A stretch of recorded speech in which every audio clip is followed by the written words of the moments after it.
আপনার মেয়ে কোনোদিনও মা হতে পারবে না। আব্বা বাবু, বৌমাকে নিয়ে চলে এসছি। দিদি, আমার বৌমা কাজ কত সুন্দর লাগছে। ওরে আমার মধু, মা ভালো আছেন?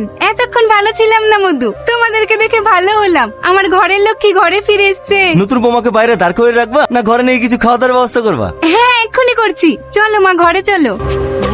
এই বাজাম, তুই কি করে ভাবলি আমার ছেলেকে ফাঁসিয়ে এই বাড়িতে রাজত্ব করবি? আমার বংশের প্রদীপ জ্বালানোর জন্য তোকে খুব করে জেলে যাবো সেও শিকার, কিন্তু তোকে এই বাড়িতে থাকতে দেবো না। ওই গো, বৌমাকে একটু বাইরে নিয়ে আসো, জোসনাটা দেখতে এসছে।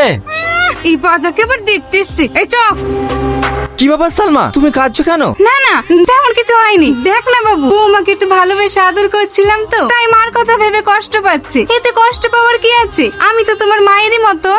টনির বউটা তো কি সুন্দর রে, একদম পুতুলের মতো। দেখতেও পুতুলের মতো। জীবনে ছেলে পেলে হবে নাকি? ও বাবা, এ তুই কি বললি? আমার বৌমা বাজা? আমার বৌমা বাজা হলেও না আমার ঘরের লক্ষ্মী। এই বেরিয়ে যা আমার বাড়ি থেকে। পাট পড়েছে বলে তাই ফুসকা পড়ে গেছে। এই বাড়িতে জীবনে আসবো না।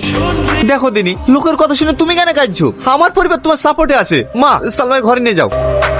কি গো, তুমি বাড়িতে যে আজকে আমার মামাতো বোনের অনুষ্ঠান হচ্ছে, তুমি মার সঙ্গে যাওনি? না যাইনি। সবাই যদি চলে যায় তাহলে বাড়ি থেকে থাকবে। হাট পাগলি, তাই বললে হাই, চলো আমার সঙ্গে যাবে। আমি গেলে যদি কোনো অসুবিধা হয়? কি আবল তোল বলছো? কোনো অসুবিধা হবে না, চলো। এই সবারই তো হয়ে গেল, তুমি যাও কিটে দিয়ে আসো গা। না না, আমি যাব না। তাই বললে হয়? সবাই দিচ্ছে, তুমি না দিলে কি বলবে? ভাবি, তুই তো দেখ।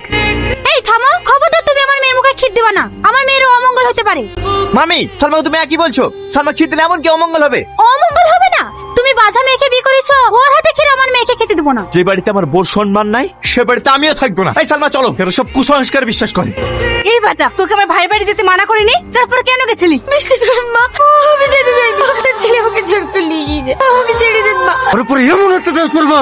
বাহ বাহ বাহ, আজকে তোমাদের আসল রূপটা দেখলাম। আমি অফিস যাওয়ার পরে সালমার উপর তোমরা এইভাবে অত্যাচার করো? ছি! কেনে কিভাবে অত্যাচার করি তোকে বলে না নাকি? না, ওই এমন একটা মেয়ে, তোমরা যদি ওকে সারাদিন অত্যাচার করো না, ও আমাকে একটা কথাও বলে না। শুধু বলে আমার শ্বশুর শাশুড়ি অনেক ভালো, আমাকে খুব ভালোবাসে। ওটা তো বলতেই হবে। ও বাজা, তুই কোনো অত্যাচার সহ্য করতে পারবে না। কেন সহ্য করবে? হচ্ছে সন্তান হবে না, তাতেই কো। না না, তোর বউ কেন তাই হতে যাবে? কপাল তো আমাদের খারাপ, জীবনে নাতি নাতনির মুখ দেখতে পারবো না। আচ্ছা, হাবমা তোমার উপর এইভাবে অত্যাচার করে, তুমি আমাকে একবার বলার প্রয়োজন মনে করো? কি বলবো বলো, ওদের কোনো দোষ নেই। সব শ্বশুর শাশুড়ি চাচ্ছে তাদের একটা লাতি নাতনি হোক, আর সেটা যদি না হয় তাহলে তো এইটুকু অত্যাচার সহ্য করতেই হবে বলো। তাই বলে এইভাবে অত্যাচার করবে? আজকের পর থেকে আমি তোমার উপর কোনো অত্যাচার হতে দেবো না। একটা ভালো ডাক্তারের সন্ধান পেয়েছি, ওখানে তোমাকে নিয়ে যাব। স্যার, রিপোর্ট দেখে কি বুঝলেন? আপনার স্ত্রী বাচ্চা হবে।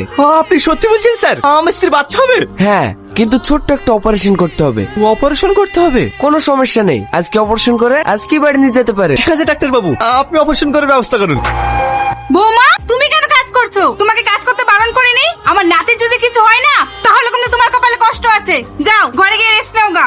কি হলো, যাও। বৌমা, এটা তুমি কি খাচ্ছো?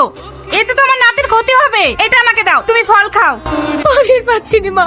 হ্যালো বাবু, তাড়াতাড়ি বাড়িতে আয়, বৌমাকে হসপিটালে নিয়ে যেতে হবে। এই নিন আপনাদের বাচ্চা। ওরে বাবারে, কিভাবে তাকিয়ে আছে দেখো, ডাক্তার পুরো তোমার মতো হয়েছে। স্যার, আমার সালমা কেমন আছে স্যার? কি হলো স্যার, কথা বলছেন না যে? আমার সালমা ঠিক আছে তো? চুপ করেছেন কেন স্যার? আমার সালমা ঠিক আছে তো স্যার? তুমি শান্ত হও। আমি কেন যে তোমাকে মিথ্যে কথা বলেছিলাম তাহলে শোনো। ডাক্তার বাবু, আমি কি মা হতে পারবো না? হ্যাঁ পারবে, কিন্তু এতে তো তোমার জীবনের প্রচুর রিস্ক, তাই তোমার বাচ্চাটা না নেওয়াই ভালো। ডাক্তার বাবু, আমি আপনাকে ছোট বোন হিসেবে একটা অনুরোধ করছি, আপনি আমার কথাটা রাখবেন। ঠিক আছে বলো। বাইরে আমার স্বামী বসে আছে, ওকে বলবেন আমি মা হতে পারবো। এত বড় মিথ্যে কথা আমি বলতে পারবো না। ডাক্তার বাবু, আমি আপনাকে বড় দাদা মেনে বলছি, আপনি আমার এইটুকু উপকার করুন।